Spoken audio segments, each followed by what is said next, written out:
오늘은 재직 헌신 예배입니다. 사실 재직 헌신 예배라고 하면 보통은 강사가 와야 됩니다. 강사가 와서 재직들에게 설교하는 게 맞습니다. 그래야 평소 담임 목사가 하지 못하는 말도 좀 하시고, 그리고 강하게도 이렇게 해주시는 게 맞는데, 원래 그렇게 하면 맞는데, 그래서 저도 강사를 엄청 고민하다가 제가 하는 첫 번째 재직 헌신 예배다 보니까, 담임 목사로 부임하고 나서 한 번도 재직 헌신 예배를 안 해봤다 보니까 첫 번째 재직 헌신 예배는 그냥 제가 말씀을 나누면 좋겠다라는 생각이 들어서 제가 오늘은 말씀을 강사처럼 이렇게 서게 됐습니다. 그리고 사실 오늘 말씀을 많이 고민했습니다. 어떤 말씀을 나누면 좋을까? 재직들에게 정말 권면의 말씀을 나눌까? 아니면 우리가 진짜 이렇게 재직으로서 이렇게 살아갑시다 라는 말씀을 나눌까 한참을 고민하다가 그냥 가장 본질적인 얘기 한번 나누면 좋겠다. 그리고 하나님께서 다른 저의 권면 뭐 이런 것도 나중에 하겠지만, 권면 이런 것보다도 그냥 하나님이 부르신 사명을 갖는다라는 게 어떤 것인가에 대해서 우리 재직들과 함께 말씀을 나누면 좋겠다라는 마음이 들어서 오늘 본문 내 것이라 라고 말씀하시는 우리 하나님의 마음을 같이 나누고 싶습니다. 제가 출애굽기 강해를 하면서 이 본문이 출애굽기 본문에도 나오기 때문에 그때 새벽기도 때 좀 나눴었던 말씀입니다. 제가 출애굽기 강해를 마쳤더니 셀라이프가 다시 출애굽기를 시작해서 다들 당황 많이 하셨을 것 같은데 저도 참 당황했습니다. 그런데 출애굽기 강의 하시다가 지금 이야기가 나온 김에 출애굽기 계속 셀라이프 하시다가 유튜브에 나와 있습니다. 제가 설교했던 출애굽기 강의들이 나와 있으니까 혹시 이해가 안 되거나 어려우신 부분들이 있다면 같이 참고해서 영상도 보시면서 하면 훨씬 더 이해도 되고 은혜도 될 줄로 믿습니다. 오늘 말씀을 나누도록 하겠습니다. 오늘 말씀은요, 저는 미리 이야기 드립니다. 레위인에 대한 말씀을 나눌 건데, 저도 이 레위인에 대해서 연구도 하고 고민도 하고 또 예수전도단 예전에 갔을 때 거기서 또 레위인에 대한 말씀도 배웠습니다. 계속 배우면서 레위인이 이런 존재구나 라는 생각을 해본 적이 있습니다. 여러분, 레위인 그러면은 우리가 목사님들 얘기하는 것 같고 성직자들 얘기하는 것 같지만, 사실 이 시대의 레위인이다, 제사장이다 라고 말한다면 지금 직분을 맡은 모두를 이야기합니다. 지금 재직으로 헌신하고 계신, 또 교회를 섬기고 계신, 교회의 각각의 자리에서 봉사하고 있는 모두가 구약에서 나타난 레위인이나 제사장의 역할을 감당하는 부분도 맞다라는 것입니다. 그래서 오늘 말씀을 나눌 때 레위인과 제사장에 대한 말씀들을 나눌 텐데, 이게 멀리 있는 얘기가 아니라 지금 이 시대에 직분을 맡았고 지금 이 시대의 교회에서 내가 믿음으로 살아가고 있으며 섬기고 있는 그 자리를 향한 하나님의 뜻이라는 것을 깨닫고 그 말씀을 아멘으로 받는 은혜가 있기를 소망합니다. 여러분, 이 레위인이라는 사람들은 어떤 사람들이냐 하면요, 이 레위인은 사실은 성전을 맡은 사람들이었습니다. 성전에서 봉사를 하고 성전에서 성전에 있는 성막에 있는 많은 것들을 담당하면서 제사 제도를 주도하고, 그리고 성막 안에서 벌어지는 모든 것에 대해서 하나하나를 관리했던 사람들이 레위인들입니다. 저는 이 이스라엘이라는 제도는 굉장히 특별한 제도입니다. 제가 오늘 조금 어려운 얘기를 할 수도 있어서 여러분들이 집중해서 따라오셔야 됩니다. 저는 순간 잊어버립니다.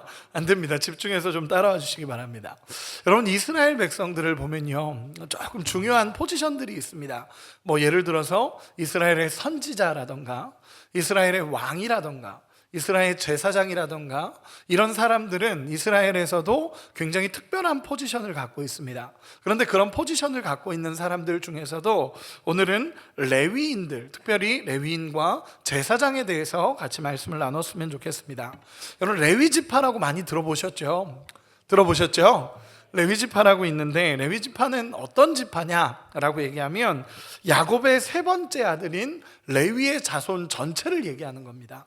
레위지파 하면 뭐 특별하게 레위지파는 어떤 특별한 사람들을 막 다 뽑아다가 이렇게 모아놓은 게 아니라 이 야곱의 세 번째 아들이었던 레위로부터 출발한 모든 자손들을 레위지파라고 얘기합니다. 즉 레위의 자손들입니다. 자손을 레위지파라고 이야기를 합니다. 특별히 레위지파 사람들 중에서도 아론, 모세의 형이었던 아론의 자손들을 제사장이라고 부릅니다. 그래서 레위인들 안에 제사장이 있는 겁니다. 여러분, 이스라엘은 총 12지파로 구성이 되어 있습니다. 이스라엘은 12지파로 구성이 되어 있고 항상 성막을 중심으로 생활을 했습니다. 그래서 성막이 가운데 있고 세 지파씩 나눠져서 동서남북으로 해서 12지파가 있습니다. 그럼 한번 물어보겠습니다. 레위지파는 이 동서남북 중에 어디에 속했을까요? 어디에도 속하지 않았습니다. 레위지파는 소속이 되어 있지 않았습니다. 이스라엘은 이 성막을 중심으로 12개의 각각 3개씩 지파들이 구성이 되어 있는데, 그래서 총 12지파로 구성이 되어 있는데, 이 레위 지파 사람들은요 이스라엘의 지파에 구성이 되어 있지 않았습니다. 그 성막을 중심으로 나눠져 있는 그 지파에 구성이 되어 있지 않았다라는 것입니다. 그럼 레위 지파는 뭐냐라고 얘기했을 때, 레위 지파는 하나님께서 특별하게 이 레위지파는 빼내어서 이 레위지파만 뚝 떼서 이 성막과 성전을 섬기게 한 지파가 바로 레위지파입니다. 여러분, 이렇게 한번 물어보겠습니다. 하나님은 왜 그들을 소속되지 않게 하셨을까요? 레위지파를 하나님은 소속을 두지 않았습니다. 이 12지파 안에 소속을 두지 않았습니다. 여러분, 하나님은 왜 레위지파를 소속하지 않게 하셨을까요? 뭔가 대답들이 나오고 있는데 잘 안 들립니다. 조금 더 크게 얘기해 주시면 듣도록 하겠습니다. 제가 설명하겠습니다. 제가 항상 질문하고 대답도 제가 하는 것 같습니다. 네, 레위지파 사람들은요 이렇게 표현하고 있습니다. 잘 들어보시기 바랍니다. 사람에게는 죽었으나 하나님에게는 산 사람들이기 때문에 그렇습니다. 조금 어려운 표현이죠. 레위지파 사람들은요 사람들에게서는 죽은 사람들이지만 하나님에게는 살아있는 사람들을 표현할 때 이 레위지파라고 얘기를 합니다. 제가 간단하게 배경을 설명해 드리겠습니다. 하나님께서 애굽에서 이스라엘 백성들을 이제 나오게 하실 때에 하나님께서 10가지 재앙을 내리셨습니다. 10가지 재앙을 내리시면서 이스라엘 백성들에게 하나님이 어떤 분이신지를 알려주셨고, 애굽에게도 하나님이 어떤 분이신지를 알려주셨고, 온 땅에 하나님이 주인이라는 것을 10가지 재앙을 통해 선포하셨습니다. 그리고 나서 마지막 10번째 재앙이 어떤 재앙이었냐면 장자가 죽는 재앙이었습니다. 장자가 죽는 재앙이었습니다. 그런데 여러분 잘 기억하시기 바랍니다. 이 장자가 죽는 재앙은 애굽에만 내린 재앙일까요? 이스라엘에게도 내린 재앙일까요? 동일하게 내린 재앙입니다. 여러분, 애굽에게만 재앙이 내려진 것이 아니라 이스라엘과 애굽 전체에 하나님의 이 재앙이 내리는 겁니다. 그런데 하나님께서 뭐라고 말씀하시냐면, 내가 이스라엘 백성들에게는 하나님께서 이 재앙을 넘어갈 수 있는 방법을 알려주시겠다라고 말씀하십니다.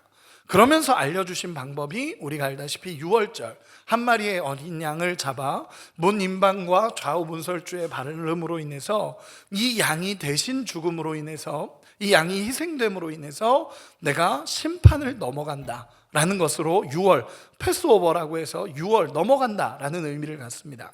그래서 여러분, 모든 자에게 심판이 내린 겁니다. 10가지 재앙 중에 마지막 재앙은요, 다른 재앙들은요, 몇 가지 재앙들은 이스라엘에겐 내리지 않았습니다. 애굽에만 내렸습니다. 그런데 이 10번째 재앙은 모든 민족, 모든 백성에게 다 내립니다. 애굽과 이스라엘 전체에. 그러나 하나님이 이스라엘은 구별하셔서 이스라엘만큼은 하나님이 피할 길을 주십니다. 그것이 무엇이었냐면 한 마리의 양을 잡음으로 인해서 그 피를 문 임방과 좌우 문설주에 바르고 그 피를 볼 때에 심판이 넘어가는 하나님의 역사가 일어났다라는 것입니다. 여러분, 애굽에 있는 모든 장자가 죽습니다. 하나님의 진노와 하나님의 심판이 그날 밤에 전역에 일어나기 시작합니다. 그리고 나서 이스라엘 백성들은 그 피를 봄으로, 피를 바름으로 인해서 하나님께서 넘어가게 되십니다. 그리고 나서 시간이 지나서 애굽에서 탈출하게 되고 나오게 되고 시내산에서 시내 광야에 이르렀을 때 하나님께서 이렇게 말씀하십니다. 우리 민수기 3장 42절 43절 띄워주시면 우리 같이 한번 읽어보도록 하겠습니다. 같이 읽겠습니다. 시작.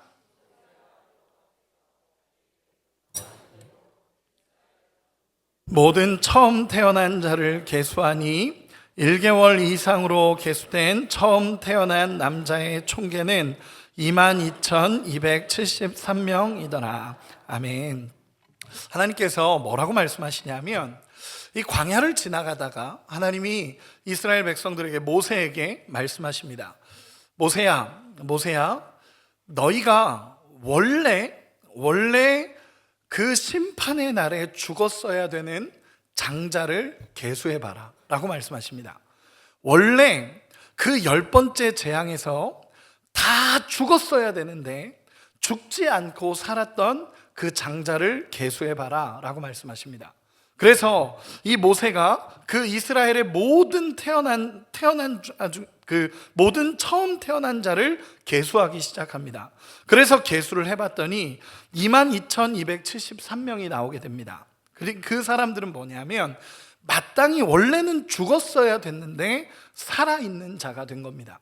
원래 죽었어야 했는데 살아있는 자가 22,273명인 겁니다. 원래라면 장자로서 다 죽었어야 되는데 하나님의 은혜로 살아있는 자들입니다. 하나님이 뭐라고 말씀하시냐면 그 사람들을 향해서 22,273명의 사람들을 향해서 하나님이 이렇게 얘기하십니다. 우리 민수기 3장 13절 띄워주시면 같이 읽겠습니다. 시작. 처음 태어난 자는 다 내 것임임은 내가 애굽 땅에서 그 처음 태어난 자를 다 죽이던 날에 이스라엘의 처음 태어난 자는 사람이나 짐승을 다 거룩하게 구별하였으니 그들은 내 것이 될 것임이니라. 나는 여호와이니라. 아멘. 여러분, 이 말씀이 이해가 되십니까? 그 사람들이 원래 죽었어야 되는 사람들인데 하나님의 은혜로 살았기 때문에 이 사람들은 다 내 것이다 라고 하나님께서 말씀하십니다.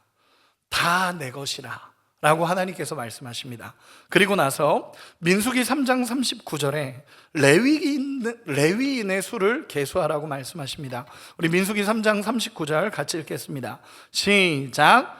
모세와 아론이 여호와의 명령을 따라 레위인을 각 종족대로 계수한즉 1개월 이상 남자는 모두 22,000명이었더라. 아멘. 그랬더니 하나님께서 레위인을 계수해봐라 라고 말씀하셨더니 이 레위인을 계수했더니 22,000명이 됐습니다. 그리고 나서 나머지 273명에 대한 부분은 하나님이 속전으로 대신하시고 하나님이 이 레위인을 향해서 이들은 내 것이다 라고 선택을 하십니다. 그리고 이들은 내 것이라 라고 하나님께서 말씀하시며 이 레위인은 내 것이라 라고 말씀하시며 그들을 하나님의 것으로 부르기 시작합니다.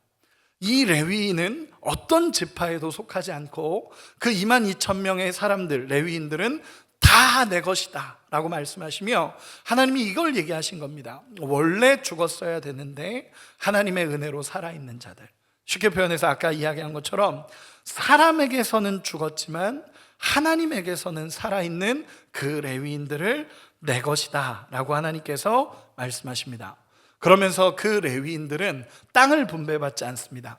땅을 분배받지 않고 하나님이 그들을 붙잡고 있다라는 것을 하나님께서 말씀하시기 시작하는 것입니다.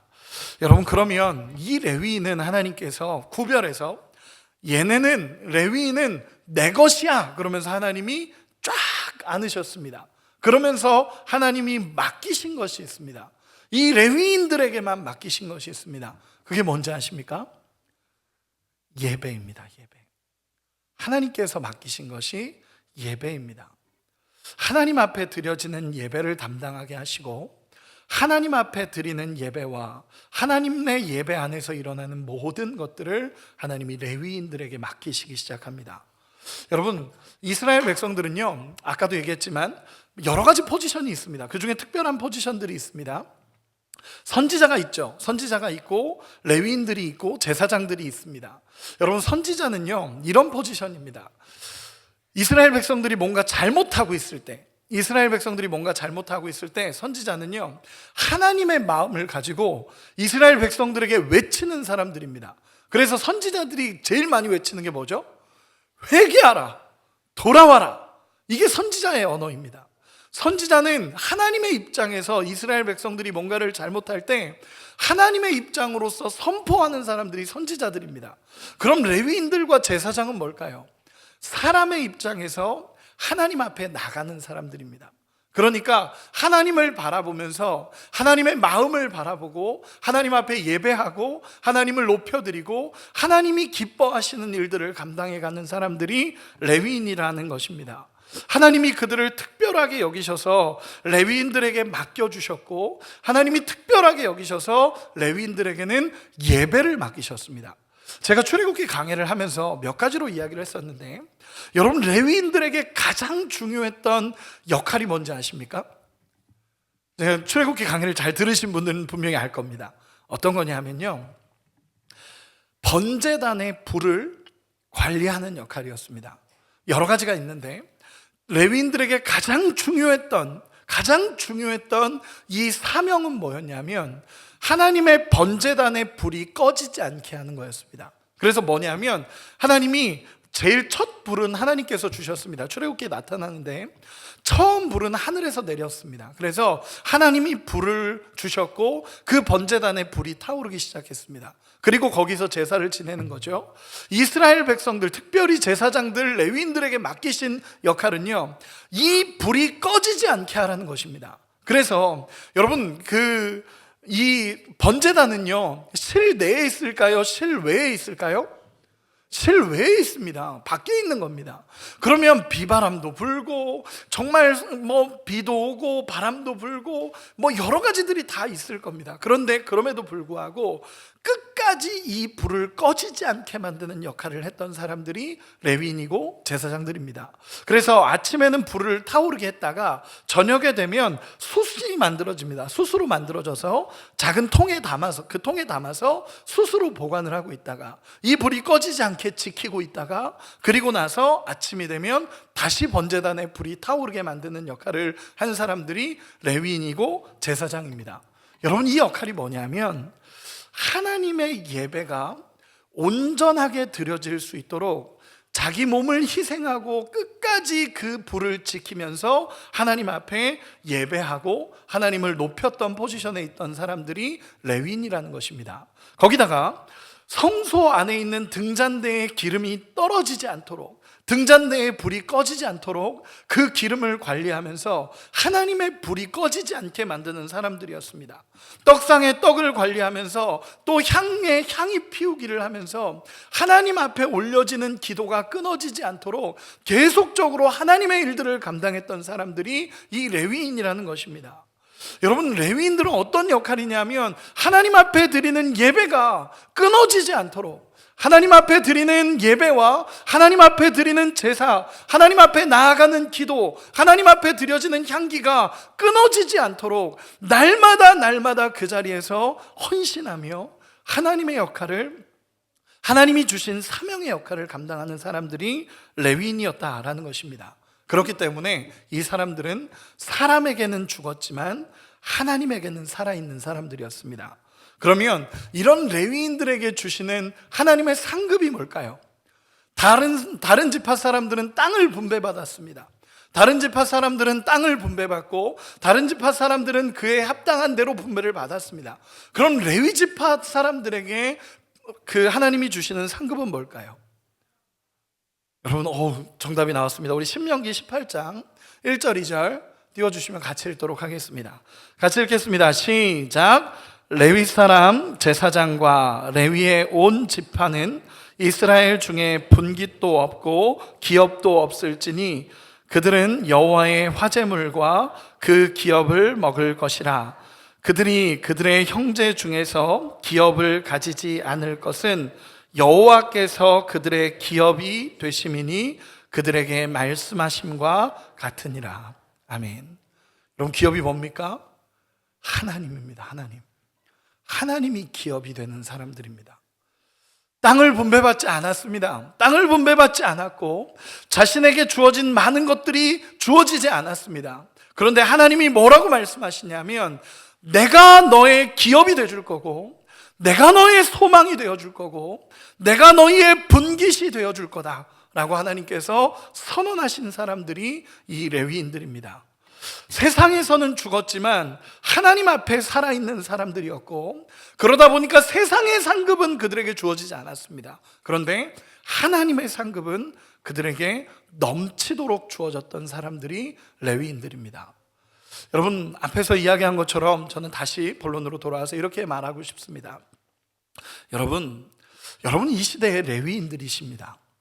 재직을 맡았다라는 것, 직분을 맡았고 하나님 앞에 교회를 사랑하고 섬기는 포지션을 맡았다라는 것은요, 그냥 단순히 구약에 있었던 제사장들을 얘기 아닙니까가 아니라 오늘도 하나님의 일들을 감당하고 하나님이 내 기업입니다 라고 말하면서 믿음으로 이 자리를 섬기고 있는 사람들을 향해 이 시대의 레위인이라고 얘기하는 것입니다. 여러분, 어떤 마음으로 재직을 감당하고 계십니까? 여러분, 우리는요 마찬가지로 십자가에서 주와 함께 죽은 자고 그렇기에 또다시 예수 그리스도로 말미암아 살아있는 레위인과 같은 자입니다. 여러분, 우리의 인생에 예수님이 주인이시라고 고백하며 우리가 앞에서 찬양한 것처럼 예수로 살겠습니다, 표대를 향하여 나아가겠습니다, 주님만 내 상급이요 내 소망입니다 라는 이 고백은요 사실은 다 레위인의 고백입니다. 여러분, 우리에게도 마찬가지입니다. 지금 이 고백을 할 수 있는 모든 사람들과 재직들, 예수님으로 말미암아 우리는 세상에서 죽었고 그리고 예수님으로 말미암아 이제 하나님에게는 살아있는 자니 맡은 모든 재직들은 동일하게 레위인과 제사장의 역할을 하며 우리 주님 앞에 섬기고 살아가야 되는 사명이 주어졌다라는 것입니다. 여러분, 어떻게 살아가시겠습니까? 오늘 저는 레위인은 내 것이다 라고 말씀하시는 하나님의 음성이 우리 가운데 들려지기를 소망합니다. 여러분, 혹시 재직을 맡았다가 쉽지 않죠. 하나님의 일들을 감당한다라는 거 사실 쉽지 않고요, 우리가 어떤 포지션을 맡아서 어떤 재직으로서 어떻게 행동한다라는 것 하나하나가 사실은 쉬운 일이 아닙니다. 어려운 일들입니다. 그런데 그럼에도 불구하고 이 마음이 우리 안에 있었으면 좋겠습니다. 하나님, 세상에서 살아있는 자가 아니라 나는 하나님 앞에 살아있는 자다. 그리고 하나님이 내게 맡겨주신 사명을 내가 믿음으로 감당하겠다라는 하나님의 마음을 가진 우리가 되기를 소망합니다. 여러분, 성막에서 섬기고 봉사했던 사명이 이제는 우리 직분자들, 또 셀리더들, 교사들, 섬기는 모든 평안교회 사람들에게 저는 이 사명이 우리 앞에 있다라고 확신합니다. 여러분, 그 사명을 감당할 수 있는 은혜가 있기를 소망합니다. 우리 옆 사람에게 한 번만 이렇게 축복합시다. 사명을 감당합시다. 우리 한 번만 더 이렇게 인사합시다. 당신은 선택받은 레위인입니다. 그럼 이렇게 질문하겠습니다. 여러분, 저는 이렇게 물어보고 싶습니다. 여러분, 하나님께 속한 자로 살아가고 계십니까? 세상에 속한 자가 아니라 하나님께 속한 자로 살아가고 계십니까? 여러분, 하나님께 붙들린 레위인과 같이 내 것이라 말씀하시는 하나님의 음성을 듣고 날마다 우리 하나님 붙잡고 살아가는 은혜가 있기를 소망합니다. 전 이 말씀을 기준으로 해서 짧게 3가지만 간단하게만 이야기하고 말씀을 마치겠습니다. 여러분, 우리 재직들에게 이렇게 권면합니다. 첫째는요, 여러분, 철저하게 직분은 하나님의 사명을 감당하라고 주신 자리입니다. 여러분, 내가 집사라는 것, 내가 권사라는 것, 내가 장로라는 것, 그리고 내가 셀리더라는 것, 내가 하나님의 일들을 맡았다라는 것은요, 그냥 무슨 승급심사 보듯이 따는 게 아닙니다. 그런 게 아니라 하나님의 사명이 있기에 우리에게 주어진 것입니다.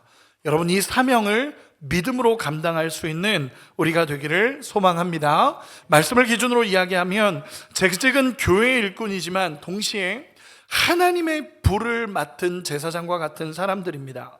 여러분, 불이 꺼지지 않도록, 하나님의 제단의 불이 꺼지지 않도록 날마다 기도하며 날마다 하나님의 마음을 가지고 불을 지키고 기도하며 다시 하나님의 불이 타오를 수 있도록 그 사명을 감당하는 우리 재직들이 되기를 소망합니다.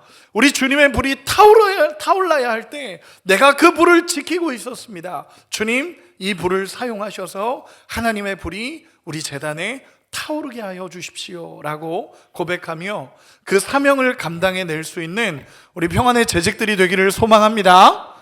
두 번째는 뭐냐면, 쉽게 표현하겠습니다. 예배의 자리를 지키시기 바랍니다. 여러분, 저는 재직들에게 첫 번째 권면은 그 재직은 사명이라는 것. 두 번째 권면은 여러분 예배를 지키시는 은혜가 있기를 소망합니다. 여러분, 직분을 맡은 자에게 책임은 예배입니다. 여러분, 끝까지 예배를 소홀히 하지 마시고 하나님 앞에 결단하시고 예배의 자리를 끝까지 지킬 수 있는 여러분이 되시기를 소망합니다. 여러분, 예배는 선택이 아닙니다. 예배는요, 레위인의 생존 방식이었고 예배의 자리를 지키지 못하면 안 되는 그 사명의 자리가 이 레위인들이 지켰던 자리입니다. 여러분, 오늘은 쉬자 아닙니다. 여러분, 오늘은 쉬자. 오늘은 피곤하니까 오늘은 불을 지키지 말자. 여러분, 그랬으면 하나님의 불은 꺼져 버렸을 겁니다. 여러분, 재직들이라면, 우리가 직분을 맡은 자라면 오늘은 쉬자가 아니라 오늘도 하나님이 말씀하신 그 자리에서 하나님의 불을 지키고 하나님의 사명을 감당할 수 있는 우리가 되기를 소망합니다. 예배의 자리를 지키시기 바랍니다. 우리 옆 사람에게 한 번만 축복합시다. 예배를 지킵시다. 아멘. 정말 예배를 지킬 수 있는 은혜가 있기를 소망합니다. 마지막 세 번째로 이렇게 한 번만 권면하겠습니다. 여러분, 교회를 사랑하는 은혜가 있기를 소망합니다. 예수님을 사랑하듯이 교회를 사랑할 수 있는 우리 직분자들이 되기를 소망합니다. 여러분, 우리에게 재직을 주셨고 직분을 주셨다라는 것은요, 교회를 사랑하고 섬기고 하나님의 일을 감당하라고 주신 자리입니다. 여러분, 누가 눈물로 교회를 위해 기도하시겠습니까? 여러분, 제가 하겠습니다 할 수 있는 은혜가 있기를 소망합니다. 여러분, 누가 눈물로 정말 하나님의 일들을 감당해 가겠습니까? 여러분, 정말 진짜 하나님이 우리에게 물어보실 때 주님, 제가 하겠습니다. 제가 눈물로 교회를 세울 거고 제가 정말 하나님 앞에 엎드림으로 교회를 뜨겁게 사랑하겠습니다 라고 결단하는 우리 모두가 되시기를 소망합니다. 누가 죽어가는 영혼을 바라보며 하나님의 마음으로 교회를 세워가겠습니까? 오늘 우리 찬양인도 하셨던 집사님께서 정말 공동체의 아픔을 바라보며 눈물로 기도한다라고 하는 이 기도의 제목이 참 마음에 울컥했습니다. 여러분, 누가 죽어가는 영혼을 바라보며 하나님의 마음으로 교회를 세워가고 하나님의 마음으로 그 영혼을 품겠습니까? 여러분, 재직들이 하셔야 됩니다. 직분자들이 하셔야 됩니다. 하나님의 직분을 맡은 우리에게 하나님의 사명이 주어지는 것입니다. 여러분, 그 은혜를 감당할 수 있기를 소망합니다. 정리하겠습니다. 여러분, 첫째는요, 사명을 감당하라라는 것입니다. 그리고 두 번째는요, 예배의 자리를 지키라는 것이고, 세 번째는 교회를 정말 사랑하는 재직들이 되셨으면 좋겠습니다. 그래서 그 마음을 가지고 하나님의 사명을 감당할 수 있는 우리 직분자들이 됐으면 좋겠습니다. 제가 우리 집사님들 교육을 했거든요. 이번에 신입 집사 교육을 했는데, 여러분, 집사님들을 이렇게 교육하면서 우리 교역자들도 같이 이렇게 들어가서 교육을 했는데, 여러분, 사실 저희가 교역자들이 더 은혜가 됐습니다. 여러분, 왜냐하면 모든 지금 오늘 받으시는 집사가 되시는 여기 계신 분들은요, 정말로 이 직분을 무겁게 받으셨습니다. 이게 저는 너무 중요했습니다. 그냥 단순하게 내가 받을 때가 됐으니까 받았지 라고 하는 분 없었습니다. 그런 분 없으셨고요, 정말 하나님께서 저 같은 자를 불러주셔서 감사합니다 라는 고백이 거기 있는 모두에게 있었습니다. 그러다 보니까 소망이 되는 겁니다. 소망이 되고, 그 무겁게 이 직분을 받으시면서 제가 받아도 되는 자격이 있는지 모르겠습니다. 제가 이 집사라는 직분을 받아도 될지 모르겠습니다 라고 하시고, 또 어떤 분께서는요, 처음에는 교회를 오래 다니셨다 보니까 처음에는 왜 나는 안 주지? 라고 생각했다가 교육을 들으시고 나서는 이래서 안 주는구나 라는 생각을, 이래서 안 주는 거였구나 라는 생각을 하셨다고 합니다. 그래서 저는 그분께 그런 권면들, 거기 모인 분들에게 그런 권면을 드렸습니다. 목표입니다. 우리가 집사가 되고 우리가 직분을 받았다라는 것은 그 직분을 향해서 그 직분에 합당한 그리스도인으로 살기 위해 날마다 한 걸음씩 걸어가는 것입니다 라는 권면을 드렸습니다. 아침에 말씀으로 나누면서 이야기한 것처럼 여러분, 우리 부족합니다. 연약합니다. 저도 목사로서 살아가면서 하나님 앞에 참 부족하고 연약해서 왜 이렇게 많이 눈물이 나고 하나님 앞에 엎드려지는지 모릅니다. 근데 그러면서도 소망을 품는 건요, 한 걸음 걸어가다 보면 언젠가는 우리 주님이 기뻐하시는 하나님의 사람이 될 거라는 믿음과 확신을 가지고 한 걸음 걸어가고 있습니다. 여러분, 직분을 맡으셨죠. 집사이시고 권사님이시고, 집사님이시고 권사님이시고 장로님이시고 또 셀리더님들이시고 교사들입니다. 여러분, 그 포지션에 맞는 하나님의 사람이 되기 위해 날마다 몸부림치시고 하나님 앞에 나가는 은혜가 있기를 소망합니다. 말씀의 결론을 맺겠습니다. 이렇게 결론을 맺겠습니다. 세상에서는 죽었지만 하나님에게서는 살아있는 사람들이 레위인들이었습니다. 우리도 마찬가지입니다. 예수님의 십자가로 말미암아 우리는 죽은 자들입니다. 예수께서 죽으실 때에 우리도 그곳에서 함께 죽었고, 예수님이 살아나심으로 말미암아 우리도 살아난 자들입니다. 그럼 이제 우리에게 주어진 사명이 있습니다. 이제 이 사명 가지고 날마다 한 걸음 믿음으로 서기를 소망합니다. 주님이 하나님의 불을 타오르게 하실 때 주님, 제가 그 불을 지키고 있습니다 라는 고백으로 우리 하나님 앞에 나갈 수 있는 은혜가 있기를 소망합니다. 누가 하나님의 마음을 알겠습니까? 하나님, 제가 우리 주님의 마음을 알아드리고 주님이 기뻐하시는 자리에서 사명을 감당하겠습니다 라는 믿음의 고백이 우리 가운데 있기를 간절히 소망합니다.